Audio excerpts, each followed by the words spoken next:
Some stories are just that, stories. Legends passed down to scare children. Urban myths meant to keep people from wandering too far into the dark. But every legend starts somewhere. Every myth has a grain of truth. And in the case of the Hollow Man, the truth is far worse than the story. Decades ago, in a small, forgotten town surrounded by thick forests, people began disappearing. Not all at once, not suddenly. They would simply vanish, one by one, leaving no trace behind, except for their shadows, burned into the ground. People whispered about a creature that lived in the woods, a being with no face, no soul, just an empty void where a person should be. They called him the Hollow Man. Most dismissed it as superstition, a tale to keep children from wandering too deep into the trees. But those who lived in that town knew better. They knew the rules. Never walk alone at night. Never whisper his name. And if you hear breathing that isn't your own, run. For years, people followed these rules, and for a while, the disappearances stopped. But legends don't die. They wait. Then came Lisa. Lisa was a skeptic. She had heard the stories growing up, but she didn't believe them. She didn't believe in ghosts, curses, or monsters lurking in the shadows. And that's why, one cold autumn night, she found herself alone, walking home through the woods. She had stayed too late at a friend's house, and instead of taking the long way around, she decided to cut through the trees. It wasn't far, just a 10-minute walk. The wind was still that night, the air heavy, the kind that makes the world feel like it's holding its breath. Halfway through the woods, she heard it. A slow, rasping breath. She stopped, listened. Nothing. She shook her head, blaming her imagination, and kept walking. But then she heard it again.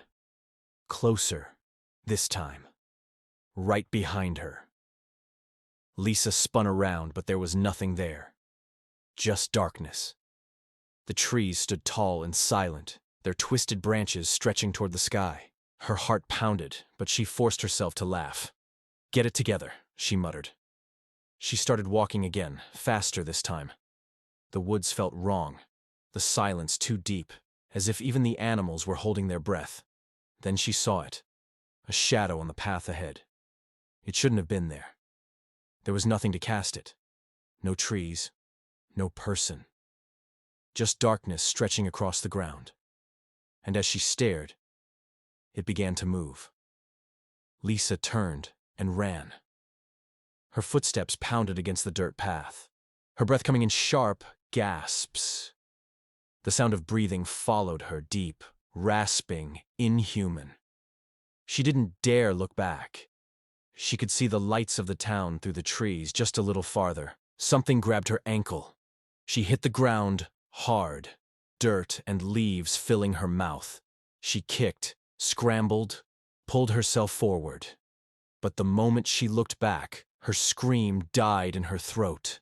Her shadow was wrong. It wasn't following her movements. It stood, rising, stretching, shifting into something tall and thin.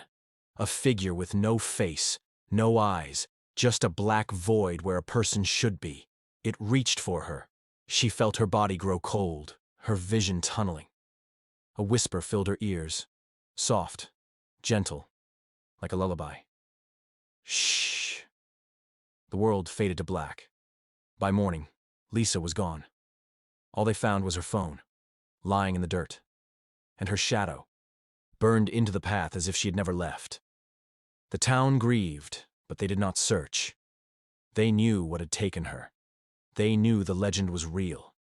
And so, they whispered their warnings once more. Never walk alone at night. Never whisper his name.